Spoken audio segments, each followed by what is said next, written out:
नमस्कार। पछिल्लो समय गृहमन्त्री सुदन गुरुङका बारेमा विभिन्न चर्चा भइरहेका छन्।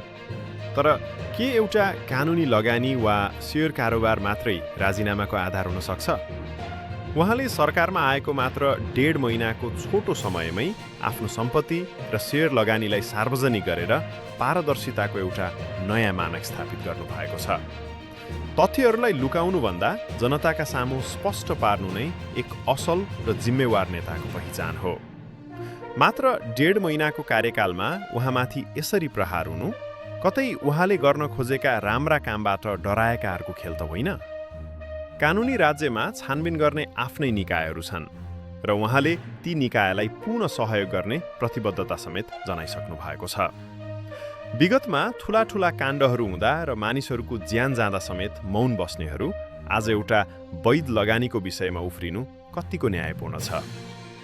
नेपालको कानुनले कुनै पनि नागरिकलाई पदमा जानु अघि गरेको वैध लगानी वा सेयर कारोबारमा प्रतिबन्ध लगाएको छैन।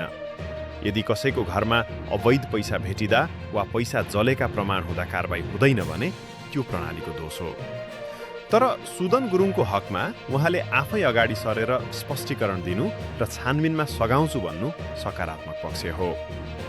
अन्त्यमा 1.5 महिनामै राजीनामाको माग गर्नुभन्दा पनि उहाँको कार्यक्षमता र छानबिन आयोगको प्रतिवेदनलाई पर्खिनु नै परिपक्व राजनीतिक सोच हो।